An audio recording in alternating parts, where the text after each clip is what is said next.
अस्सलामुअलैकुम एवरीवन, क्या हाल है आप सबके। उम्मीद करती हूँ कि आप सब खैरियत से होंगे। हम भी अल्हम्दुलिल्लाह बिल्कुल ठीक ठाक हैं। आज के व्लॉग में आपके साथ मैं सूप की रेसिपी शेयर करूँगी। बहुत ही सिंपल सी रेसिपी है और सर्दियाँ होना तो इस तरह की चीज़ें पीने का ना बहुत दिल करता है। आज मैंने ज़रा कपड़े वगैरह भी धोए थे तो मेरा मूड था सूप बनाने का। इसके साथ साथ जो है मैं अपनी डेली लाइफ रूटीन भी आपके साथ शेयर करूंगी कि किस तरह से जो है ना वो हर चीज़ मैं मैनेज करती हूँ, सारी चीज़ों को, बच्चों को किस तरह से मैनेज करती हूँ। तो चले व्लॉग जो है वो स्टार्ट करते हैं। यहाँ पे जो है ना मैं सूप बनाने से पहले सिरके में ना ये थोड़ी सी जो हरी मिर्च होती है ना ये काट कट करके रख दूँगी। अक्सर आप रेस्टोरेंट जाए ना तो वो साथ आपको सेपरेट ये देते हैं, आपने जितना उसको थोड़ा सा मतलब और मज़ीद उसमें खटास करनी है या क्या, तो बड़ा अच्छा जो है ना इसका टेस्ट आता है। अच्छा, बहुत ही सिंपल सी रेसिपी है सूप की, कोई इतनी को फैंसी सूप नहीं मैं बना रही हूँ। मुझे ना इसी तरह का पसंद है और बच्चे भी ना इस तरह का सूप ज़रा शौक से पी लेते हैं।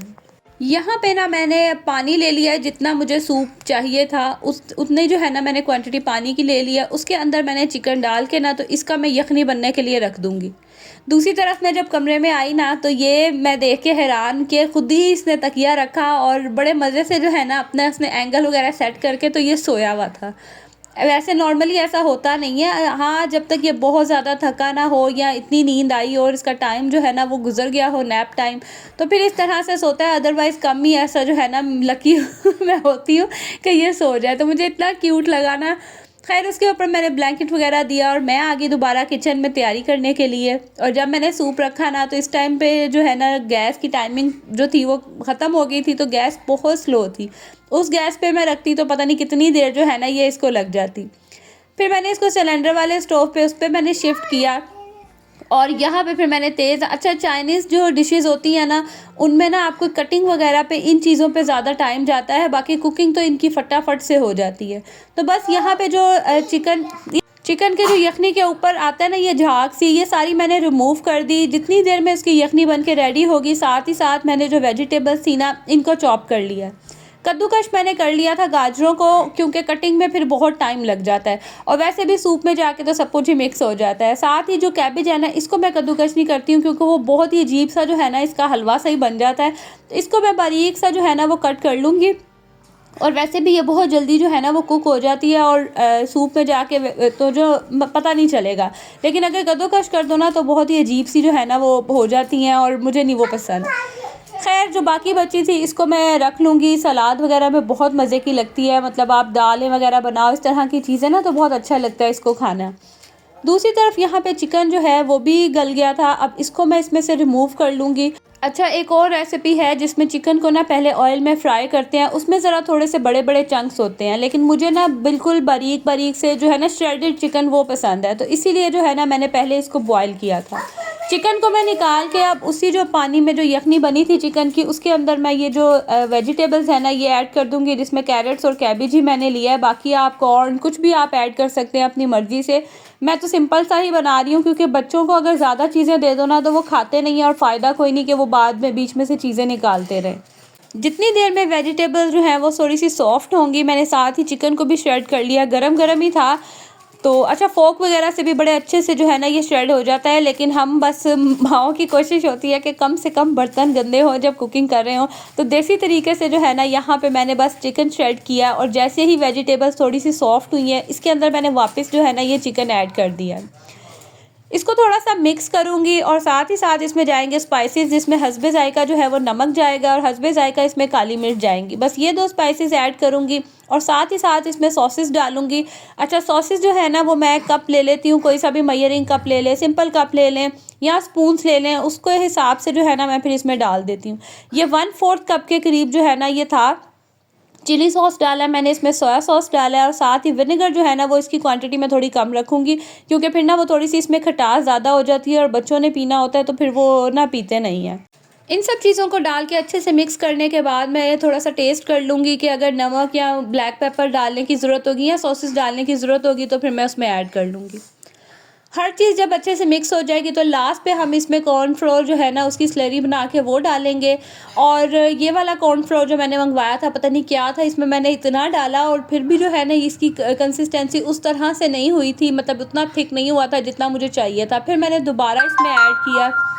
कभी कभी ना कॉर्नफ्लोर भी जो है वो ऐसे कोई ढीठ हो जाते हैं ना कि आप मतलब डालते जाओ और वो थिकनेस आती नहीं है। खैर इसमें मैंने फिर मज़ीद और बना के डाला और जब तक मुझे जितना थिक चाहिए था ना उतना थिक नहीं हुआ, फिर मैंने थोड़ा सा डाल के इसको पकने के लिए छोड़ दिया, क्योंकि कॉर्नफ्लोर भी थोड़ा पकता है ना तो फिर उसकी थिकनेस का पता चलता है। जितनी थिकनेस मुझे चाहिए थी उतना जब ये हो गया तो लास्ट पे इसके अंदर मैंने एक अंडा फेंट के वो डाल दिया है। और अंडा डाल के फ़ौरन आपने चम्मच नहीं हिलाना और थोड़ा सा ना आपने कुछ सेकंड्स का वेट करना है और फिर आपने स्पून जो है ना वो इसके अंदर चलाना है। अभी तो ये बिल्कुल ऊपर ऊपर आ गया ना, लेकिन फिर ये मिक्स हो जाएगा।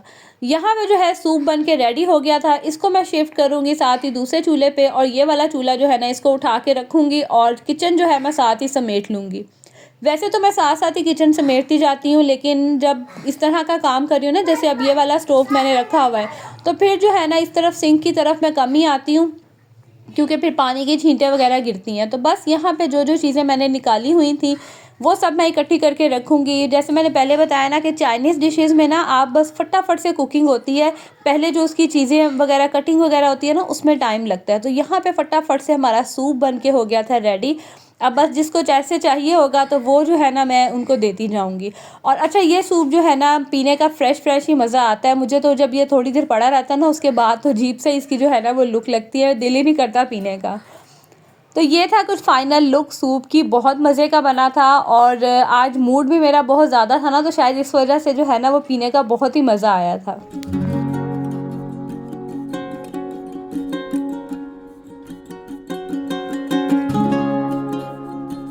दूसरी तरफ जो कपड़े मैंने धोए थे, मैंने लास्ट व्लॉग में आपको बताया था, वो भी ड्राई हो गए थे। एक दिन पहले जो धोए थे उसमें से भी जो थोड़े बहुत गीले थे वो मैंने ऊपर ही रहने दिए। बाकी धूप ना आज बहुत अच्छी थी कि शाम तक बड़े अच्छे से कपड़े सारे ड्राई हो गए थे। मुझे था कि शायद कोई जो है ना वो ना हो ड्राई, लेकिन शुक्र है कि सब ड्राई हो गए थे। और ये था कि बस मैंने फिर साथ ही साथ जो है ना वो समेट भी लिए।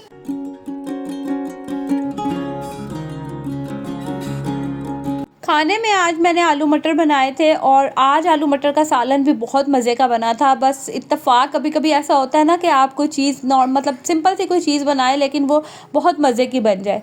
आज ना मैंने कुछ बनाया भी दिल से ही था। और जब मैं ये बना रही थी ना तो साथ ही मम्मा की तरफ से आ गई थी ये कड़ी। उनको मैंने फ़ोन किया, मैंने कहा आपको सूप चाहिए तो सूप ले जाओ। और उन्होंने कहा कि मैंने कड़ी बनाई है तो मैं कड़ी चाहिए तो वो ले जाओ। और मैं कहा नेकी और पूछ पूछ। अच्छा, मैं बहुत कम कड़ी बनाती हूँ। कड़ी तो आ गई थी और उसके साथ चावल ना हो, ऐसा कैसा पॉसिबल है। तो बस मैंने अपने लिए और शहान के लिए जो है ना वो चावल बना लिए, क्योंकि शहान और मैं जो है ना घर में बहुत बहुत शौक से कड़ी खाते हैं। बाकी खा तो लेते हैं लेकिन इतने शौक से नहीं खाते, तो इसीलिए ना मैं फिर बहुत कम बनाती हूँ। तो यहाँ पे फिर मैंने, बच्चे तो अकेडमी चले गए थे, चावल मैंने साथ ही बना दिए और साथ ही साथ फिर मैं आटा भी गूंद लूँगी।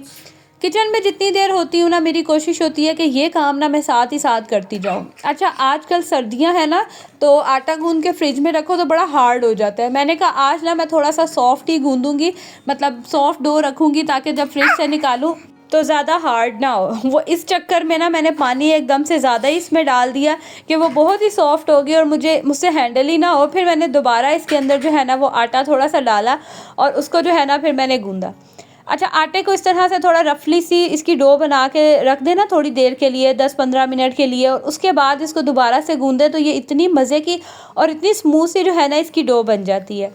आटा वैसे ही बहुत पतला हो गया था तो फिर मैंने इसको थोड़ी देर के लिए रेस्ट दे दिया। मैंने कहा उतनी देर में ना मैं बाकी सालन वगैरह देख लेती हूँ। तो बस यहाँ पे मटर और आलू दोनों चीज़ें गल गई थी। लास्ट पे मैं इसके अंदर गरम मसाला शामिल करूँगी और अच्छे से मिक्स करके ना तो इसके ऊपर फिर मैं धनिया डाल दूँगी। और इस तरह के सालन में, जैसे शोरबे वाले सालन में, इस तरह में धनिया मुझे इतना मज़े का लगता है ना, इसके ऊपर से ऐसे गार्निश हुआ हुआ। तो बस यहाँ पे सालन बन के हो गया था रेडी और अब मैं बनाऊँगी चावल।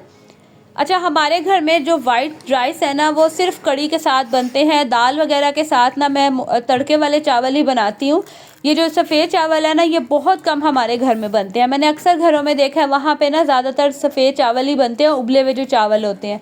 लेकिन हमारे घर में ज़्यादा शौक से ना तड़के वाले चावल खाए जाते हैं तो वो ज़्यादा बनते हैं, इसीलिए कभी कभी मैं बनाती हूँ। लेकिन बच्चे जो है ना बड़े शौक से खाते हैं। इसके अंदर थोड़ी सी चीनी डाल लेंगे, थोड़ा सा दूध डाल के खा लेंगे तो उसका भी ना बहुत मज़े का टेस्ट आता है। यहाँ पे देख लें आटे की जो है ना बड़ी स्मूथ सी डो बन के रेडी हो गई थी। इसको थोड़ी देर के लिए फ्रिज में रखूँगी तो बड़े अच्छे से जो है ना ये सेट हो जाएगा।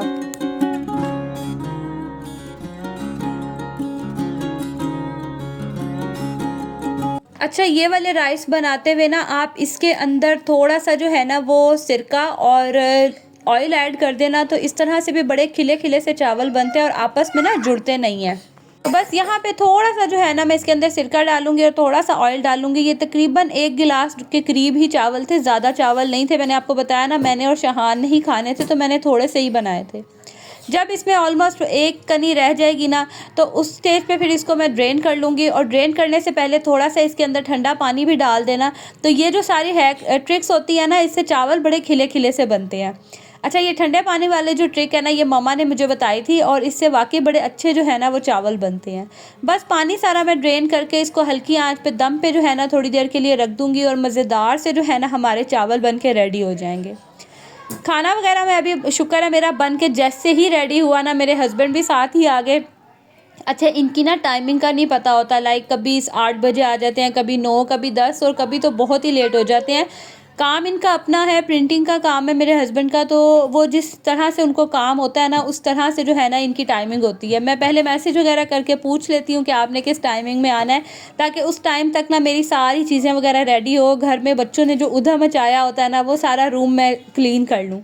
तो यहाँ पे पहले मैंने उनसे पूछा, उन्होंने कहा मैं आऊँगा 9 बजे तक। और जैसे ही मैं खाना बना के 7, 7:30 बजे का टाइम था, तो वो घर आ गए थे। शुक्र है कि मेरी जो चीज़ें हैं ना वो सारी रेडी थी। तो बस फटाफट से मैंने जो है यहाँ पे रोटियाँ बना ली। और अभी आटा इतना सेट नहीं हुआ था, लाइक अभी फ्रेश ही मैंने गूंदा था, लेकिन फिर भी शुक्र है अल्लाह का, बड़े अच्छे से जो है ना वो रोटियाँ बन गई थी। एक टाइम था कि मुझसे बिल्कुल ताज़ा गूंदे हुए आटे की रोटी ही नहीं बनती थी, हैंडल ही नहीं करनी आती थी। लेकिन अल्हम्दुलिल्लाह अब जो है ना वो हर तरह का काम हो जाता है, हर तरह से जो है ना वो मैनेज हो जाता है। वक्त के साथ साथ सारी चीज़ें आप सीख लेते हो। शुरू शुरू में हर चीज़ मुश्किल होती है, लेकिन वो कहते हैं ना, वक्त है गुजर ही जाता है।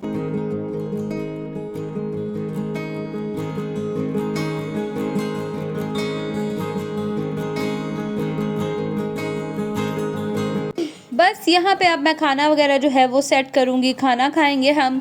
और पहले मतलब मैं, हस्बैंड और मिनाहिल मुस्तफ़ा खा लेते हैं। हसन शहान आते हैं 9 बजे के बाद, उनकी एकेडमी की टाइमिंग्स हैं, तो फिर उसके बाद उनका अगर मूड हो तो वो खा लेते हैं, नहीं तो वहीं से जो है ना वो कुछ खा पी के आते हैं। और फिर रात को जो है ना कभी 10 बजे कभी 11 बजे खाना खाते हैं।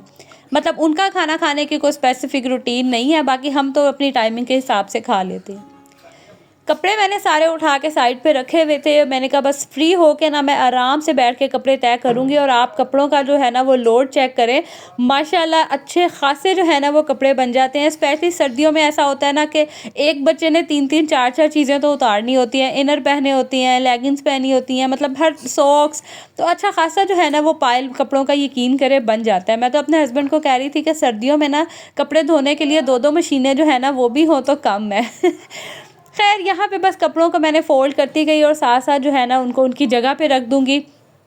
जितनी देर में मैं कपड़े फ़ोल्ड कर रही थी ना, उतनी देर में जो बच्चे हैं ना मेरे, कभी इधर जा रहे थे कभी उधर जा रहे थे। और जब कपड़े तय करके रखो और सारे हाथ मारे और पायल गिर जाना, इतना गुस्सा चढ़ता है। तो बस यहाँ पे मैंने कहा इससे पहले बच्चे सारे कपड़े गिराएं, मैं फटाफट से जो है ना वो समेट दूँ। बाकी सबके कपड़े रख दिए थे, बस मुस्तफ़ा के कपड़े जो है ना वो मैं यहाँ पे फ़ोल्ड करके रख दी हूँ, उसके रह गए थे। बाकी पीछे जो आपको पायल नज़र आ रहा है वो मिनाहिल के कपड़े हैं, बस उनको भी उठा के उनकी जगह पे रखूँगी।